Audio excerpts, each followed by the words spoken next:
পর এক গড়ছে রেকর্ড শাকিবের তুফান সিনেমা। কত আয় করছে তুফান। মুক্তি পাওয়ার প্রথম দিন থেকেই দেশের প্রেক্ষাগৃহগুলোতে ঝড় তুলেছে শাকিব খানের ঈদের ছবি তুফান।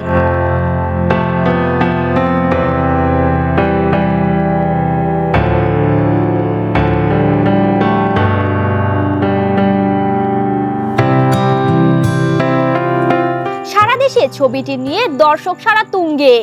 ঢাকা সহ সারা দেশের 120টির বেশি প্রেক্ষাগৃহে চলছে চলচ্চিত্রটি। মুক্তির দিন থেকে শুরু করে এখন পর্যন্ত ছবিটি গড়ছে একের পর এক রেকর্ড। কারণ মুক্তির 4 দিন পেরিয়ে প্রেক্ষাগৃহে 5 দিন ধরে হাউসফুল চলছে তুফান। দর্শক চাহিদা বাড়ার সঙ্গে হল মালিকরা পাল্লা দিয়ে বাড়িয়েছেন প্রদর্শনী। ফলে এত রেকর্ডের মাঝে দর্শকদের আগ্রহ এখন তুফানের আয় নিয়ে। যদিও সিনেমাটির আয় কত এ নিয়ে এখনো কোনো অফিসিয়াল তথ্য দেয়নি তুফান কর্তৃপক্ষ। কারণ সদ্য মুক্তি পাওয়া সিনেমার আয় কত হচ্ছে, দর্শক চাহিদা কেমন তা দ্রুত জানার সুযোগ বাংলাদেশের প্রেক্ষাপটে এখনো কঠিন।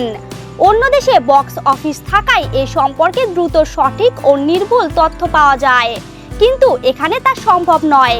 সিনেমাটির প্রযোজক শাহরিয়ার শাকিল শুধু একটি প্রেক্ষাগৃহের হিসাব গণমাধ্যমকে জানিয়েছেন। তিনি বলেন, সিনেমা থেকে কত আয় হয়েছে সেটা আসলে ম্যানুয়ালি আমাদের সংগ্রহ করতে হয়। হিসাব করতে সময় প্রয়োজন। শুধু একটা হিসাবই এখন আমার হাতে আছে, তা হলো সিনেপ্লেক্সে প্রথম 2.5 দিনে 1,20,00,000 টাকা ক্রস সেল হয়েছে। সিনেপ্লেক্সের ইতিহাসে গত 20 বছরে কোনো সিনেমার ক্ষেত্রে এটা হয়নি।